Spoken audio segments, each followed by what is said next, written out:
Hello, my name is Jay Gottlieb and I am a board certified dermatologist.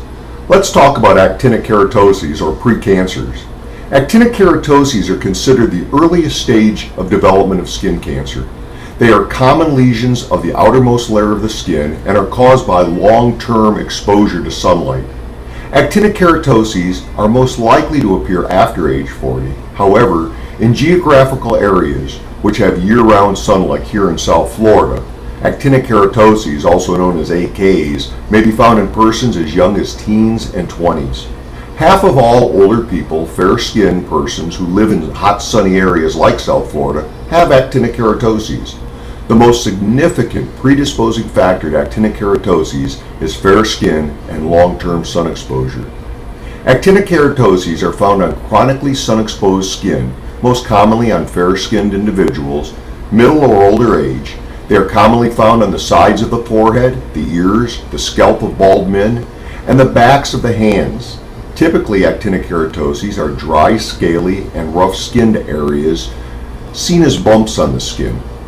Actinic keratoses may range from the size of a pinhead to larger than a quarter.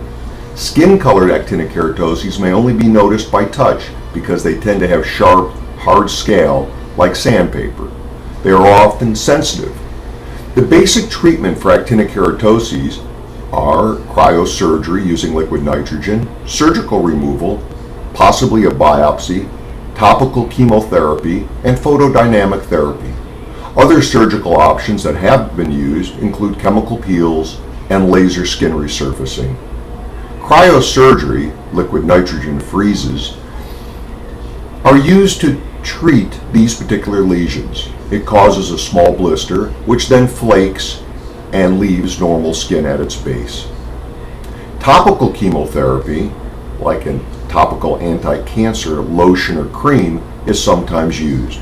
It's applied to the skin to bring out the actinic keratoses and then destroy it. Photodynamic therapy, we use a natural chemical that's applied to the skin.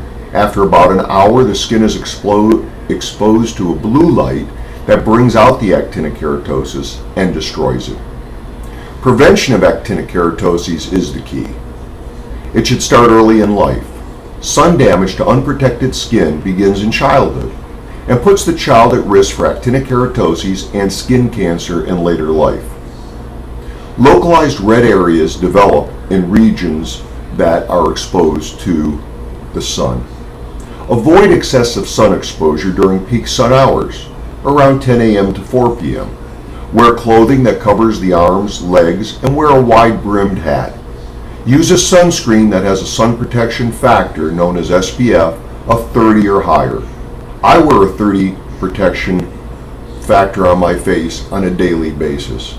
Apply it at least 20 minutes prior to sun exposure, and let's together help prevent actinic keratoses, which can go on to become skin cancer.